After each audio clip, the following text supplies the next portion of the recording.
What's in there? Nothing! You thought it was going to be something cool, didn't you? Yeah. Will be.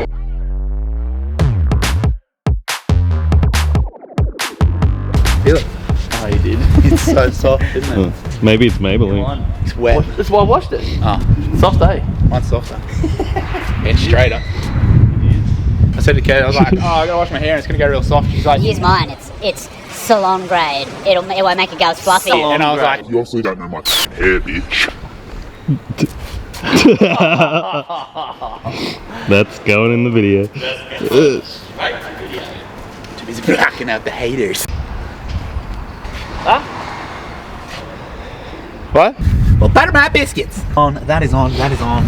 That is also on, and that is on also. Look at these bunch of pelicans. It's what, 2 working weeks? Probably 8 days work. Lizards drinking, George. Lizards drinking. They're in cahoots. Isn't that a board game? So strong. That's salubrious.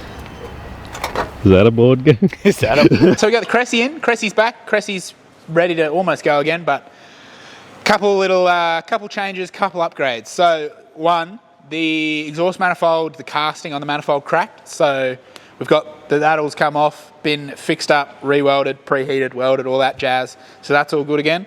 What we've done to prevent that happening again, because obviously the cast is a little bit not great, we've made a bracket from the turbo back to the engine so it holds a bit of the weight and it'll stop a bit of the flex, stuff like that. So that should solve all of those issues. We'll see if it keeps cracking, we may have to swap the manifolds out, but I think that'll be right like that. So that's done. That was the fix portion. We move on to the upgrade and change portion. So we've moved the power steering, deleted it. Drift car, turbo LS, power steering sits right here. Big honker turbo sits right there. Very hot, heat up pump very sad, pump die, all right? Got rid of pump gone. Now we've got Astra power steering. So this is the original catch can that was in the car when we built it in the first place, when we first put it together. But it was under the guard and it had a filter on the top. So I've moved it from under the guard to up here in this little hole, in this little vicinity. I had to take the filter off and just make like a little panel style breather instead of the actual filter for clearance reasons with the bonnet. And then we've gone ahead and we've put the Astra power steering down yonder where the catch can was. So we've now got electric power steering, nice and close to the rack, nice and close to the alternator, so we won't have any power or supply issues or anything like that, and it's far away from the turbo, so we won't have any heating issues, and it's not going to kill the pumps. The only other thing that we're waiting for is we sent away a spare rack that he had to get rebuilt, so that it's a new power steering rack, new pump, all that sort of stuff, so everything's Mickey Mouse ready to go, and we won't have to revisit it for a long time, hopefully. And then that's the update on the Cressy. Then move on to the S15, I guess. So we got our S15 back. This was, I don't know if we ever talked about it when we first picked it up, but this is a 2JZ Turbo 400 S15. It was making, I think the most power, do you want me to do that up for you? No, you got it. Mate. I think the most power it ever made was around 900 through the auto, which is pretty impressive considering that this was a stock bottom end car completely. Stock rod, stock pistons. So it was like a dark purple, deep purple colour last time you saw it. Now it is red. So, hey? RTD, red till dead, yeah. So Damo with the U-Chasen S13, the supercharged LS S13. ProFix Investments is his business if you want to go check them out. So we sent the S15 down with him. Well, he actually picked it up and took it back with him.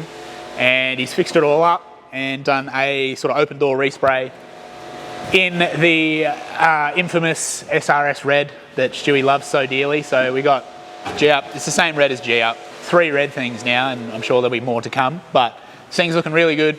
Juddy's in the process of swapping out some rear arms that were less than good, swapping a diff out by the looks of it. Got some solid cradle bushes in there, new coilovers, pretty much just running through everything on the car, making it all nice. You right, George? You Stingray dog. We've got the engine next door, which is still the same engine that was in it, so it's a stock 2J. We've got some spool I-beams in the office there that we're gonna whip the pan off, whip the head off. Well, we're gonna whip everything out, I guess. It's not as quick as I was about to make it seem. So we're gonna whip the bottom end apart, put rods in it. We want this thing to sort of be back together and running relatively soon. So, and yeah, that's it. That's the update on the S15. That's it. That's the update, George. Any other things? Anything else? Now you can tap it up slowly. Ready? Yep. Just bits at a time. There you go. Yep. Like, you didn't get this other zip tie. I did. Where's Well, you said there was one each side, so don't lie to me. the colour? I'll put some music on, eh, boys?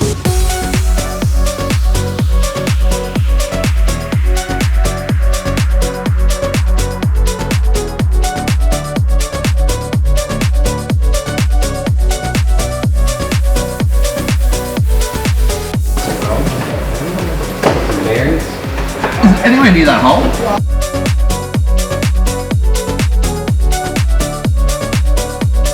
You like my shaft or?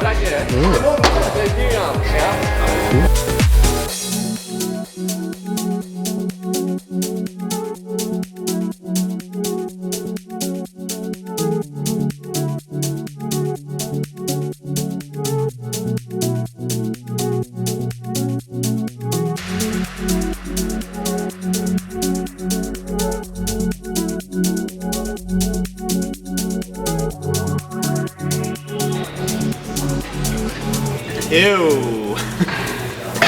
Gross. Yeah, what about? Yeah. That out. Yeah, what is it? 50. You reckon it's 1010? Could be 1010. Has to be.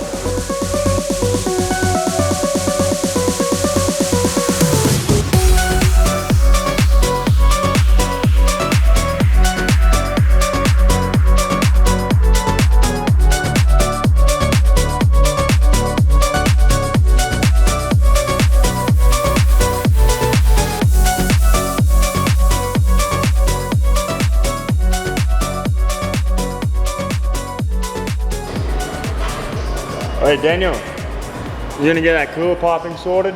No, it's literally like exactly what I'm doing right now. Yeah, but Daniel, how's that motor travelling? Mate, one thing at a time, alright? I'm working on it. I just gotta put this down to this guard here. I wonder what Daniel's up to out there. See this bearing? Did Sam deliver it to me? Don't know. You don't know? Don't know. Should we go ask him? Yeah. I gotta find him.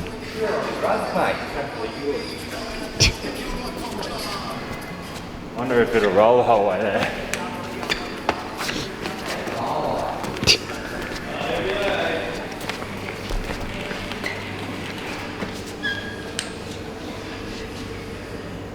Where'd this come from? All right, so Wednesday morning we loaded the cars up and headed on our way down to GHEEUP for a morning session. So it was on a Wednesday this time, which is a little bit weird, but I always thought they were on Thursdays, but this one was on a Wednesday, so that's like neither here nor there, I guess, really, eh? So 5 o'clock Wednesday morning, hopped in the old the SRS glass van with Dan the man. Everything started out really good, so we had G up there and we had stitched up. We had Jared's 2JZ S15 down there as well. So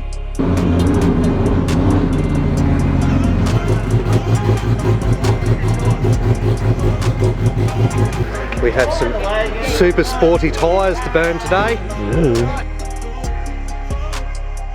Our bottle warmers. Good morning everyone, welcome to Queensland Raceway for our How's it travelling? I think we get somewhere. The sign-off Oh yes, it's definitely changing the temperatures.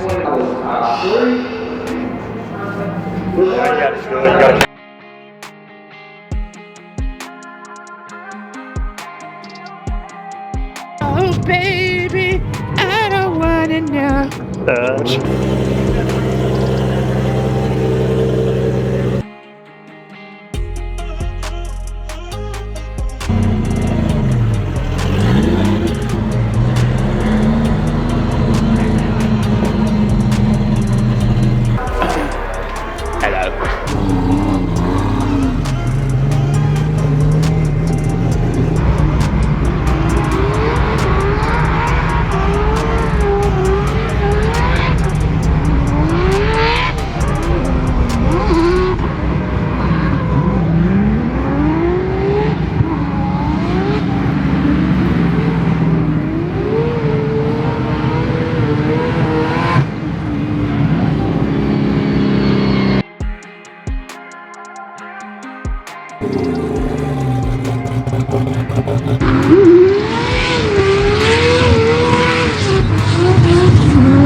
Started out pretty good, got a couple laps in, no worries. And we had an ECU cut, came in and we had a quick look at it. First one we found was the wideband was reading a little bit funny. It was cutting in and out and having a bit of a funny time every now and then. And I found that the plug for it, so it's on a sub harness in a Deutsch connector. The Deutsch connector in that had actually come unlatched, so it wasn't clipped. It was allowing it to sort of wiggle a little bit. So found that was all good, no worries there.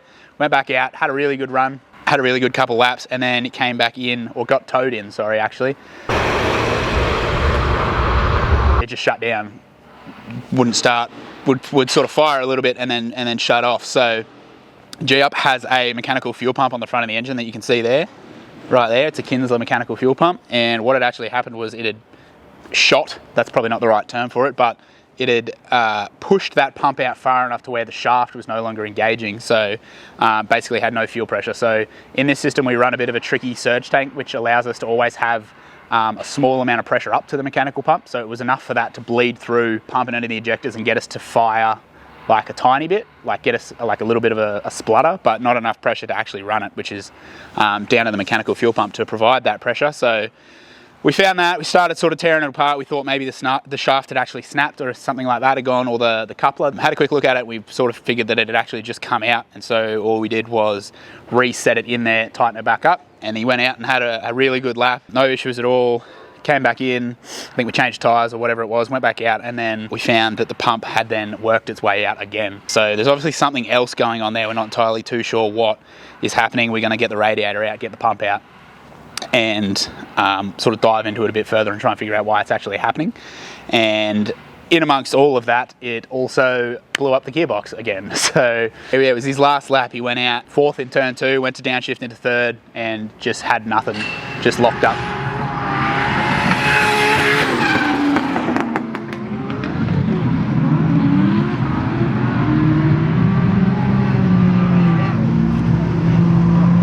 Wouldn't go down gears, wouldn't go up gears, and it was just jammed in fourth. So Selholm held on for a little bit, not as long as we would have liked, obviously.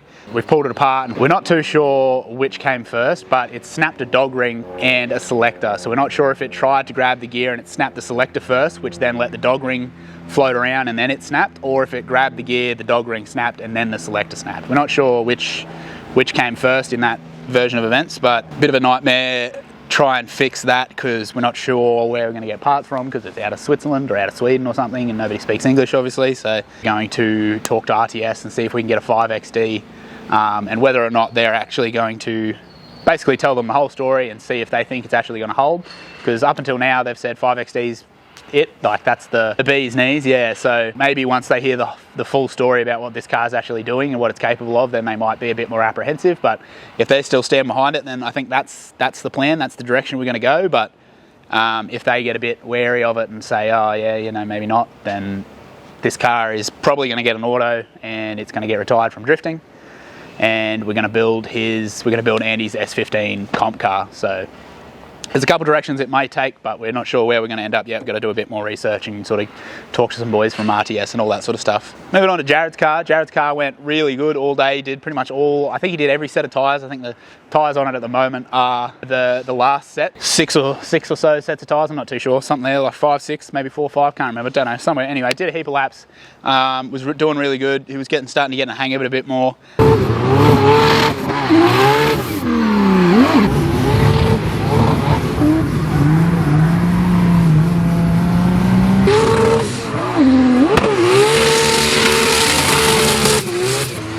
One of the last laps he did, he actually had his gearbox jump out of fourth gear as well. Different problem, but gearbox issues. Because we've sort of played around with these Samsoners a lot, we pretty much know exactly what that means. But yeah, that's that. We can go inside and show the gearboxes. You want to hear? So, I don't know if you can hear me over Daniel. Can you see that? Can you zoom right in on that?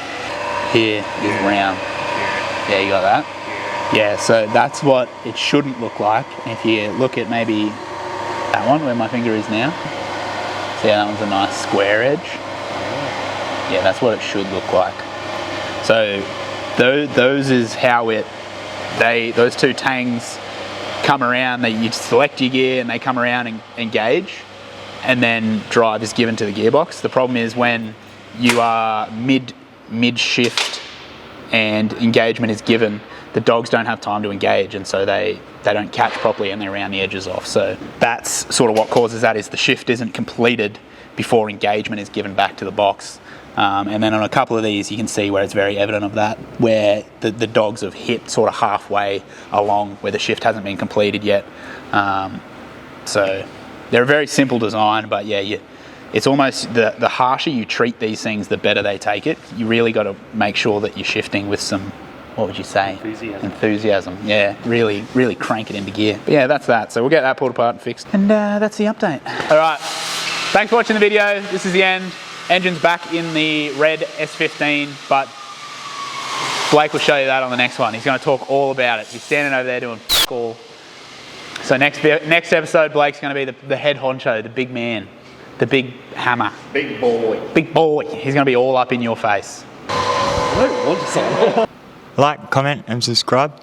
And Blake, tell him. See you on the next one.